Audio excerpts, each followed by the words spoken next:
El rodaje. Durante mis años de estudiante universitaria sentía una gran aversión hacia Schopenhauer. Más adelante, la experiencia me enseñó a aceptar una de sus tesis, aquella que sostiene que toda relación afectiva nos hace vulnerables ante el sufrimiento, y que cuantos más lazos de este tipo establecemos en la vida, más flancos débiles tenemos. Me costó bastante asumir que Merengue también se había convertido en parte integrante de mi vida, y me atormentaba la idea de que un día pudiera dejarme. Si yo la sobrevivía, sería una presencia más en la galería de mis fantasmas que, invisible pero omnipresente y perturbadora, me angustiaría sin un momento de alivio. Era consciente del carácter voluble de Merengue, lo caprichosa e imprevisible que podía mostrarse en ocasiones, ora distanciándose, ora adoptando formas ofensivas e incluso groseras, hasta el punto de que cualquiera que no nos conociera bien podría extrañarse de por qué la aguantaba.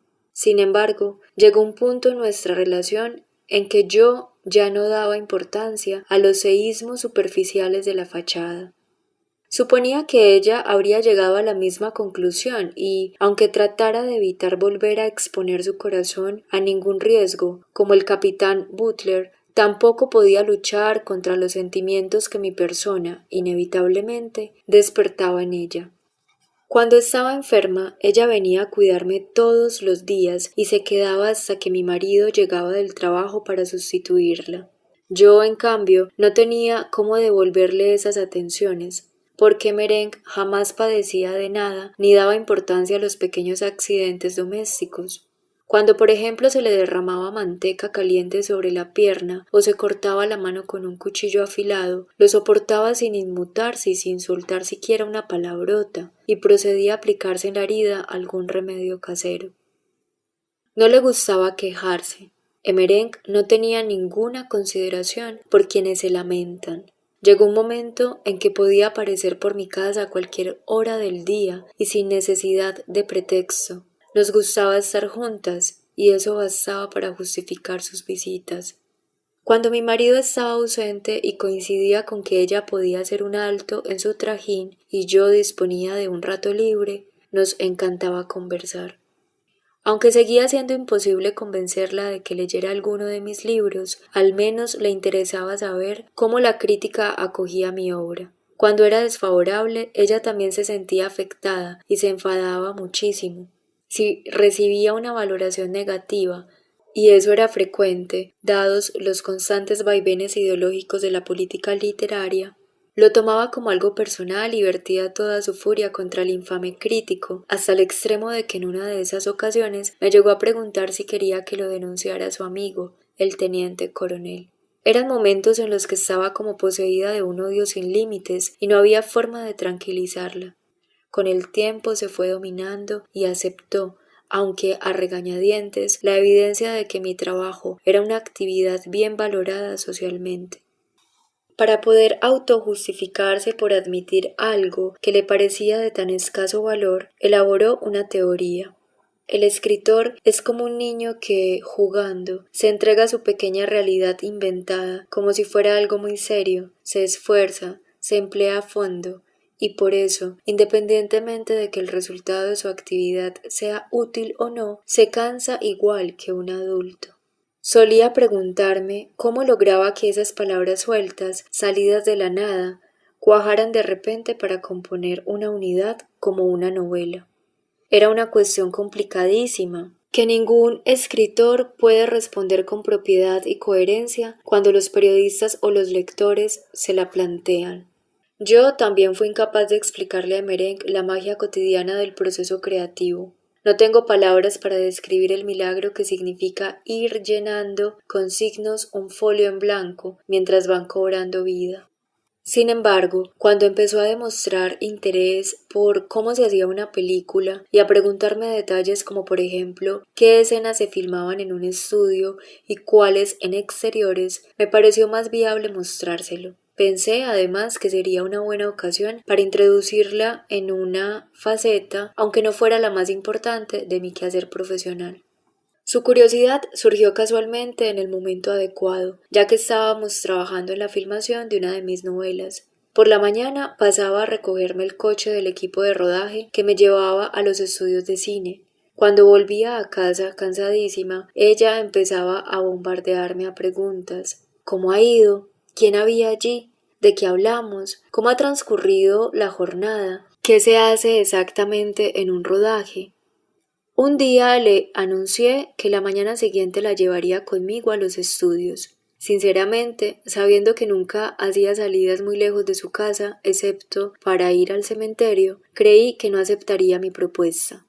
Todo lo contrario. Al día siguiente, muy temprano, la encontré delante de mi puerta esperando el coche, preparada para la ocasión con su vestido de domingo y en la mano una ramita de mejorana envuelta en un pañuelo limpio.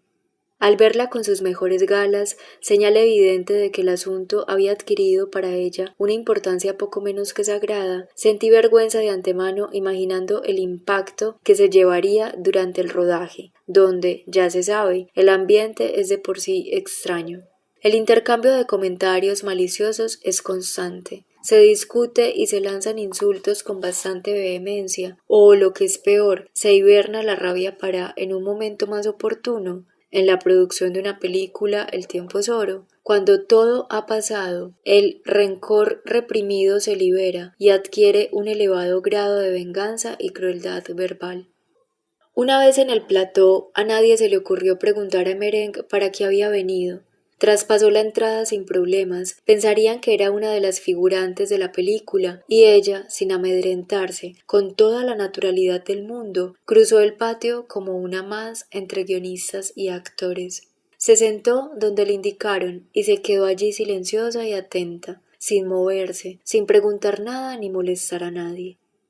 La escena que estábamos rodando era una de las más difíciles, ya que se buscaba espontaneidad en la interpretación. En medio del ajetreo general se sucedieron los preparativos habituales, el maquillaje, el último repaso del texto, el control de la intensidad de la iluminación, el enfoque de la cámara y otros ajustes más.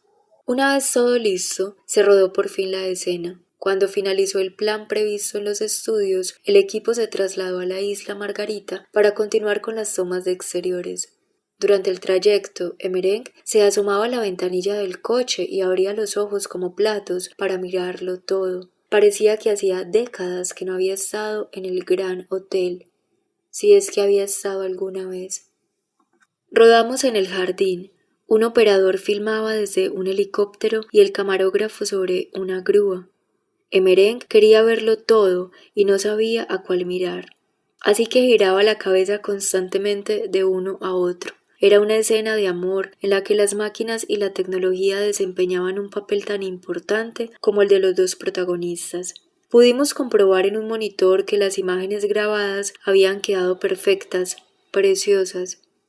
El bosque, la tierra, el mundo entero planeaba flotando sobre los enamorados y los envolvía en una ola de pasión vertiginosa. Habíamos conseguido el efecto que buscábamos. Cuando llegó la hora de comer, Emerenc se negó a entrar en el gran hotel ni tampoco se animó a dar un paseo por los alrededores. Había cambiado, lo noté, estaba una vez más arisca y hostil. Yo conocía muy bien sus cambios de humor. Me bastaba con mirarle la cara para darme cuenta de que ya estaba harta y que lo único que deseaba era irse a casa. Vi que le ocurría algo raro, pero, como en tantas otras ocasiones, no pude adivinar el motivo de su contrariedad. Pensé que más adelante me daría la explicación. Por suerte ya no me necesitaban en el rodaje, así que nos despedimos y nos fuimos. En el coche lo primero que hizo Merengue fue aflojarse el apretado cuello del vestido. Parecía sentirse asfixiada. Cuando me confesó más tarde el motivo de su disgusto, su voz sonaba con una amargura que pocas veces le había oído.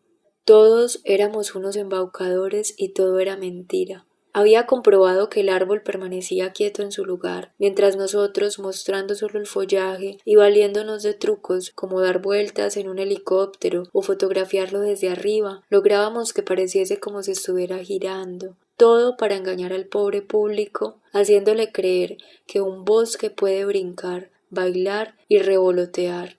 puro engaño y ruindad, algo abominable. Yo intenté defenderme diciendo que no tenía razón, que la finalidad era provocar una determinada impresión en el espectador y que más daba si el árbol bailaba de verdad o si la sensación de movimiento se lograba mediante artificios técnicos. Y de todos modos, ¿cómo podía pensar que un bosque pudiera dar vueltas cuando, como bien sabía, los árboles estaban sujetos al suelo por sus raíces? El arte es también saber imitar la realidad. Arte, repitió con desprecio. Si son tan artistas como dice, entonces podrían conseguir con sus palabras, y no con una máquina o un soplador de viento, o como se llame, que los árboles bailen de verdad y las ramas se agiten solas. Pero no, no saben hacer nada de eso, ni usted ni los otros. Son todos unos payasos y aún peor que eso, unos vulgares rufianes. Me quedé perpleja viendo cómo Emereng, mientras pronunciaba aquellas palabras, se iba hundiendo poco a poco en las profundidades de unos infiernos que yo desconocía. Llegó un momento en que ya no se oían más que los ecos de un jadeo mezclados con las injurias de quien, en su desesperación, había llegado a lo más hondo del abismo. Con un susurro final, dijo: en la naturaleza, sabe, para mover un bosque no hace falta un tipo con una cámara ni con ningún helicóptero, porque los árboles pueden bailar por sí solos. Dios mío, ¿en qué diabólico instante de su vida se habría visto esa pobre mujer rodeada de árboles girando a merced del viento y se habría empeñado entonces en detener el curso del tiempo? Ese momento existió en algún punto de su pasado, pero yo nunca podría saberlo.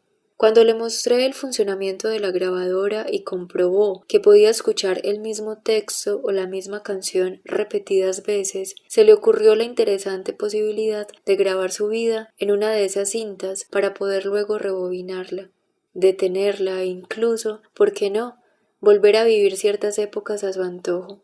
Dijo que grabaría su vida tal como había sido hasta entonces y también hasta el momento de su muerte, siempre y cuando pudiera rebobinarla y elegir qué parte revivir.